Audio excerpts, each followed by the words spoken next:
Hi ಎಲ್ಲರಿಗೂ ನಮಸ್ಕಾರ. Welcome to edging star YouTube channel.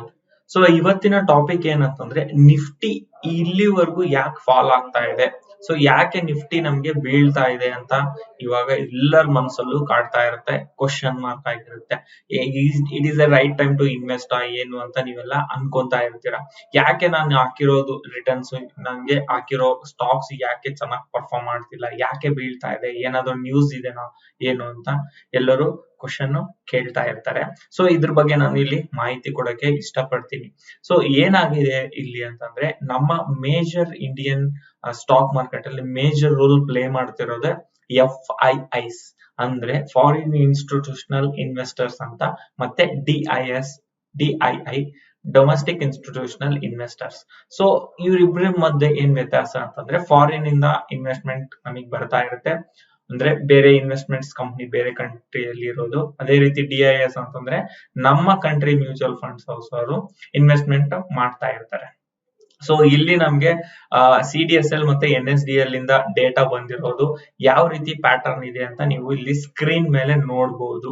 ಅಂದರೆ ಈ ಅಕ್ಟೋಬರ್ 2024 ಅಲ್ಲಿ ಯಾಕೆ ನಮಗೆ ಮಾರ್ಕೆಟ್ ಫಾಲ್ ಆಗ್ತದೆ ಇಷ್ಟು ಯೂಸ್ ಅಂತಂದ್ರೆ, FIS ಏನ್ ಮಾಡಿದ್ದಾರೆ ಅಂತಂದ್ರೆ, ಅವ್ರು ಇನ್ವೆಸ್ಟ್ಮೆಂಟ್ ಏನಾದ್ರು ಮಾಡಿದ್ರೆ ಅವರು ಎಕ್ಸಿಟ್ ಆಗಿದ್ದಾರೆ.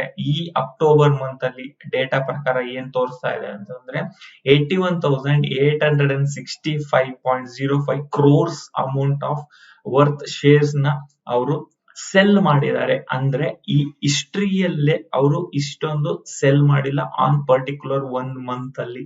ಸೊ ನೀವು ಅಬ್ಸರ್ವ್ ಮಾಡಬಹುದು, ಇಲ್ಲಿ ಕೆಳಗಡೆ ನಮ್ಗೆ ಮಾರ್ಚ್ 2020 ಅಂತ ಇದೆ. ಅಂದ್ರೆ ಇದು ಕೊರೋನಾ ಟೈಮ್ ಅಲ್ಲಿ ನಿಮ್ಗೆ ಎಷ್ಟೊಂದ್ ಜನ ಪ್ಯಾನಿಕ್ ಆಗಿ ಎಕ್ಸಿಟ್ ಮಾಡ್ತಾ ಇದಾರೆ.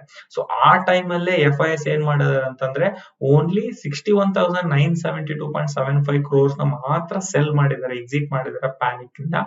ಬಟ್ ಅದಾದ್ಮೇಲೆ ಹೈಯೆಸ್ಟ್ ಇರೋದೇ ನಮ್ಗೆ ಈಗ ಅಕ್ಟೋಬರ್ ಅಲ್ಲಿ. ಅಂತಂದ್ರೆ FIS ಎಕ್ಸಿಟ್ ಆಗಿರೋದ್ರಿಂದ ನಮ್ಮ ಇಂಡಿಯನ್ ನಿಫ್ಟಿ ಫಾಲ್ ಆಗ್ತಾ ಇದೆ, ಇಂಡಿಯನ್ ಕಂಪನೀಸ್ ಫಾಲ್ ಆಗ್ತಾ ಇದೆ.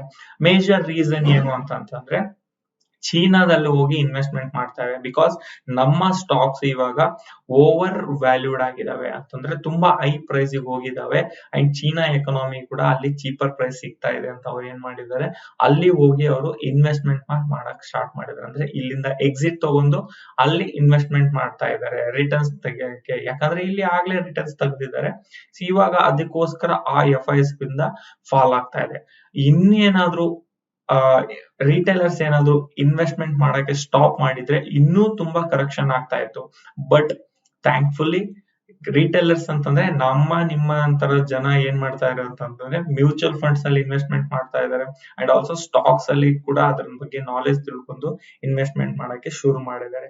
ಅದಕ್ಕೋಸ್ಕರ ಏನು ತುಂಬಾ ಫಾಲ್ ಆಗಿಲ್ಲ, ಅಂದ್ರೆ ಬ್ಯಾಲೆನ್ಸ್ ಆಗ್ತಾ ಇದೆ. ಅವ್ರು ಅಷ್ಟು ಎಕ್ಸಿಟ್ ಮಾಡಿದ್ರು ಕೂಡ ನಮ್ಮ ಸ್ಟಾಕ್ ಮಾರ್ಕೆಟ್ ತುಂಬಾ ಫಾಲ್ ಆಗಿಲ್ಲ.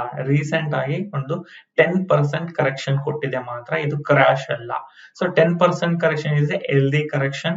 ಸೊ ಅದಕ್ಕೋಸ್ಕರ ರಿಟೇಲರ್ಸ್ ಕೂಡ ಏನು ಸಪೋರ್ಟ್ ಮಾಡ್ತಾ ಇದಾರೆ, ಇವನ್ DIS ಕೂಡ ಸಪೋರ್ಟ್ ಮಾಡ್ತಾ ಇದ್ದಾರೆ. ಯಾವೆಲ್ಲ ಟೈಮ್ ಅಲ್ಲಿ ತುಂಬಾ ಜನ ಎಕ್ಸಿಟ್ ರಿಟೇಲರ್ಸ್ ಎಕ್ಸಿಟ್ ಆಗಿ FIS ಎಕ್ಸಿಟ್ ಆಗ್ಬಿಟ್ರೆ ತುಂಬಾ ಫಾಲ್ ಆಗುತ್ತೆ. ನೀವು ಕರೋನಲ್ಲಿ ಹೋಗಿರ್ಬೋದು, ರಿಟೇಲರ್ಸ್ ತುಂಬಾ ಎಕ್ಸಿಟ್ ಆಗಿದ್ದಾರೆ, FIS ಕೂಡ ತುಂಬಾ ಎಕ್ಸಿಟ್, ಅದಕ್ಕೆ ಅಷ್ಟೊಂದು ಡೀಪ್ ಕರೆಕ್ಷನ್ ಆಗಿದೆ, ಡೀಪ್ ಕ್ರಾಶ್ ಆಗಿದೆ. ಬಟ್ ಅಕ್ಟೋಬರ್ ಅಲ್ಲಿ ನಮಗೆ ಕರೆಕ್ಷನ್ ಡ್ಯೂ ಟು FIS ಔಟ್ಫ್ಲೋಸ್ ಆಗಿದಾವೆ. ರಿಟೇಲರ್ಸ್ ಅದನ್ನ ಸಪೋರ್ಟ್ ಮಾಡ್ತಾ ಇದಾರೆ. ಇವಾಗ ನಿಮ್ಗೆ ಒಳ್ಳೆ ಅಪರ್ಚುನಿಟಿ, ಯಾರೆಲ್ಲ ಸ್ಟಾಕ್ಸ್ ಅಲ್ಲಿ ಇನ್ವೆಸ್ಟ್ಮೆಂಟ್ ಮಾಡ್ತಾ ಇದ್ರ ಲೆವೆಲ್ಸ್ ನೋಡಿ ಬೈ ಮಾಡಿ, ಇಲ್ಲಾಂದ್ರೆ SIP ನ ಸ್ಟಾರ್ಟ್ ಮಾಡ್ಕೊಳ್ಳಿ. SIP ಯಾರಾದ್ರೂ ಡಿಸ್ಕಂಟಿನ್ಯೂ ಮಾಡ್ತೀನಿ ಅಂತಂದ್ರೆ ಅವರೆಲ್ಲ ಮಾಡಕ್ ಹೋಗ್ಬಿಡಿ. It is a right time to ಮತ್ತೆ ನಿಮ್ಮ ಆವರೇಜ್ ಮಾಡ್ಕೊಳಕ್ಕೆ. ಇನ್ವೆಸ್ಟ್ಮೆಂಟ್ ಮಾಡಿದ್ರೆ for long term it is right time to average. So ಇದೆಲ್ಲ ನಿಮ್ಗೆ ತಿಳಿಸ್ಕೊಡುತ್ತೆ. ಹೈಯೆಸ್ಟ್ ನಮ್ಗೆ ಇವಾಗ ಮಾತ್ರ ನಮ್ಗೆ ಜಾಸ್ತಿ ಸೆಲ್ ಮಾಡಿದ್ದಾರೆ ಅಂತ ಅರ್ಥ.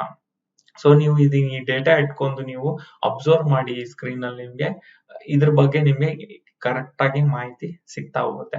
ಸೊ ಇನ್ನೆಲ್ಲ ಯಾವ್ದಾದ್ರು ಟಾಪಿಕ್ ಬಗ್ಗೆ ನೀವೇನಾದ್ರೂ ಡಿಸ್ಕಸ್ ಮಾಡ್ಬೇಕಿದ್ರೆ, ಯಾವ್ದಾದ್ರು ಇಂಟ್ರೆಸ್ಟಿಂಗ್ ಟಾಪಿಕ್ ಇದ್ರೆ ಪ್ಲೀಸ್ ಕಮೆಂಟ್ ಸೆಕ್ಷನ್ ಅಲ್ಲಿ ಕಮೆಂಟ್ ಹಾಕಿ. ಸೊ ಈ ಟಾಪಿಕ್ ನಿಮಗೆ ಇಷ್ಟ ಆಗಿದೆ ಅನ್ಕೊಂತೀನಿ. ಪ್ಲೀಸ್ ಸಬ್ಸ್ಕ್ರೈಬ್ ಮಾಡಿ, ಲೈಕ್ ಮಾಡಿ, ಮತ್ತೆ ಹಾಗೆ ಶೇರ್ ಮಾಡಿ. Thank you. ಸಂಪರ್ಕಿಸಿ CA Dayanand Bongali, stock market training institute, Rajajinagar, first block, Bengaluru.